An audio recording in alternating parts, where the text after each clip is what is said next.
My name is Addison Clarke, and I'm 26 years old. And the night my own parents threw me out of my brother's wedding didn't just humiliate me, it exposed everything I had spent my life trying to ignore. The music was soft, almost too soft, like it was trying to hide the tension underneath. Crystal chandeliers shimmered above, guests left politely, and cameras flashed like this was some perfect picture book family moment. But I felt it the second I stepped inside. The shift, the silence, the way conversations paused for just a second too long. I stood there in my simple navy dress, holding a small, carefully wrapped box, already knowing I didn't belong here. I wasn't always the outsider, at least not when I was very young. But things changed as we grew up, especially when my brother Daniel started becoming everything my parents ever wanted. He was confident, successful, admired by everyone. Meanwhile, I was the quiet one, the disappointment they never said out loud, but always showed. I worked jobs to put myself through college, while they funded Daniel's every dream without hesitation. I told myself it didn't matter. I told myself I was strong enough to build my own life. But nights like this, they had a way of reopening wounds I thought had healed. As I walked further into the hall, I spotted my mother near the front, speaking to a group of guests. Her smile was wide and proud, but the second her eyes landed on me, it faded just slightly. Not enough for others to notice, just enough for me to feel it. She leaned closer to one of her friends and whispered something, and they both glanced at me again. I didn't need to hear the words. I had lived with that look my entire life. I forced a small smile anyway and approached her, hoping just once that today might be different. "Mom," I said softly, trying to keep my voice steady. She turned to me slowly, her expression polite, but distant, like I was a stranger interrupting something important. "You're here," she replied, her tone flat. Not happy, not surprised, just tolerating. I nodded, gripping the gift box a little tighter in my hands. "Of course I'm here. It's Daniel's wedding." She glanced at the box, then back at me, her lips pressing into a thin line. "You should have told us you were coming," she said quietly. But there was an edge to it that made my chest tighten. Before I could respond, my father stepped in beside her, his presence heavy and cold. "Addison," he said, not warmly, not even angrily, just with that familiar disappointment that always made me feel 10 years old again. "This isn't the place for scenes." I blinked, confused. "I'm not making a scene," I replied, my voice barely above a whisper. But he didn't listen. He never really did. To them, I was always one step away from ruining something, always the problem, even when I stayed silent. I swallowed hard and looked past them, searching for Daniel. For a moment, I found him across the room, laughing with his bride, completely unaware of what was unfolding. My chest tightened, not with anger but with something worse. Hope. Maybe he would come over. Maybe he would say something. Maybe, just this once, someone in my family would choose me. But deep down, I already knew how this story always ended. And still, I stood there, holding that small gift, waiting for a moment that might never come. I stood there longer than I should have, holding on to a hope that felt thinner with every passing second. Round me, laughter swelled and glasses clinked, but it all sounded distant, like I was underwater. My mother had already turned her attention back to her guests, dismissing me without another word. My father adjusted his cufflinks, as if I had never been there at all, and I stayed rooted in place, fighting the familiar sting behind my eyes. "Not here," I told myself. "Not tonight." But pain doesn't follow rules, and mine had been building for years. I finally moved toward the seating area, trying to make myself smaller, quieter, less noticeable. But it didn't matter. A few relatives glanced at me, whispering behind polite smiles. I caught fragments of words, "still single, never settled. What does she even do?" And each one landed like a quiet slap. I kept walking, my grip tightening around the gift box. That box held more than just a present. It held years of silence, years of watching from the sidelines, years of being treated like I didn't matter. And tonight, I had planned to finally say something, Just not like this. As I reached my assigned table, I noticed something that made my stomach drop. There was no place card with my name. Every seat was filled, every name carefully printed except mine. I looked around, confused at first, then slowly. Understanding settled in. This wasn't a mistake. This was intentional. My presence here wasn't just unwanted, it had never been planned. I let out a small, shaky breath, trying to steady myself, but my hands had already started to tremble. That's when my mother appeared beside me again, her expression tighter this time, more urgent. "Addison," she said under her breath, forcing a smile for the nearby guests. "We need to talk." My heart sank, but I nodded anyway, following her a few steps away from the crowd. Her voice dropped the moment we were out of earshot. "You shouldn't be here," she said plainly, her words cutting sharper than I expected. I blinked at her, my chest tightening. "I'm his sister," I whispered, as if that fact alone should have meant something. She sighed, clearly irritated. "This is Daniel's night. Important people are here. We can't have distractions." That's what I was to her, not her daughter, not family, just a risk to their perfect image. I felt something shift inside me then, something quiet but dangerous. "I'm not here to cause a problem," I said, my voice steadier than I felt. "I just came to support my brother." But she shook her head slightly, already done with the conversation. "Please don't make this harder than it needs to be."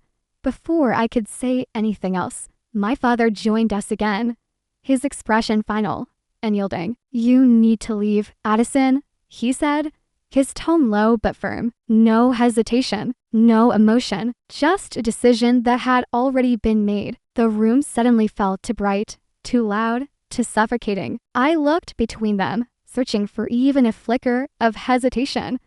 But there was none, just expectation, just control. And for a moment, I actually considered walking away quietly, just like I always had. But then I looked down at the gift in my hands, and everything changed.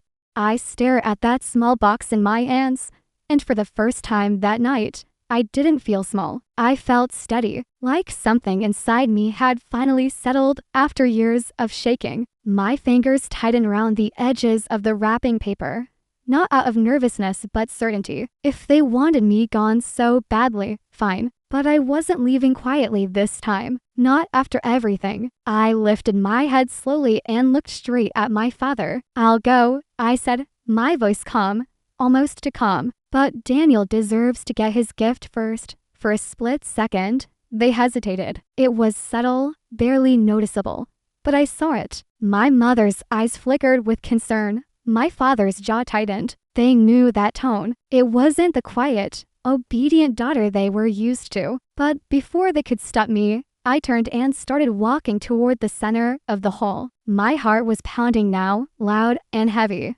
But my steps didn't falter. Conversations began to quiet as I moved past the tables. People noticed. They always do when something doesn't fit the script. And tonight, I was done playing my role. Daniel was standing near the stage, his arm around his bride, smiling like everything in his world was exactly as it should be. When he saw me approaching, his expression shifted, confusion first, then something unreadable. "Addison," he said as I stopped in front of him. Up close, he looked the same as always, confident, untouchable. For a moment, my chest tightened again. This was still my brother. But then I remembered every time he stayed silent while they pushed me aside, and that softness disappeared. "I won't take much of your time," I said, loud enough for the nearby guests to hear. The room had started to quiet now, a ripple of curiosity spreading through the crowd. "I just wanted to give you this." I held out the box toward him, my hands finally still. He glanced at it, then back at me, clearly unsure. "You didn't have to," he started, but I cut him off gently. "I know," I said, "but I wanted to." There was something in my voice that made him stop arguing. Behind me, I could feel my parents moving closer, their presence sharp and urgent. My mother's voice came out low, controlled, but laced with panic. "Addison, this is not the time. I ignored her. For once, I didn't turn around. I didn't shrink. Daniel slowly took the box from my hands, his brows furrowing slightly as he felt its weight. It wasn't heavy, but it wasn't light either. Just enough to make him curious. Just enough to make him open it. "Go ahead," I said quietly, meeting his eyes, and something in my expression must have unsettled him, because his smile had completely faded now. The room had fallen into an uncomfortable silence, all eyes shifting between us. Even the music seemed quieter, like the world itself was waiting. Daniel hesitated for a second longer, then finally began to unwrap the gift. And the moment he saw what was inside, the color drained from his face. Daniel didn't speak. He just stood there, frozen, staring into the box like it had reached inside him and pulled something out he wasn't ready to face. The room held its breath. I watched his hand steady just moments ago begin to tremble slightly as he lifted the contents. A thin folder, plain, unassuming, but powerful enough to shatter everything they had built. His eyes moved quickly across the first page, and I saw it happen. The shift, the realization, the truth hitting him all at once. "What is this?" he finally whispered. But his voice wasn't directed at me, it was directed at himself. Confusion turned into disbelief, and disbelief into something darker. I didn't answer right away. I let him read. I let the silence stretch, heavy and uncomfortable, pressing against every guest in that room. My parents stepped closer now, their calm completely gone. "Daniel," my father said sharply, trying to take the folder from his hands. "It's nothing. Just give it to me."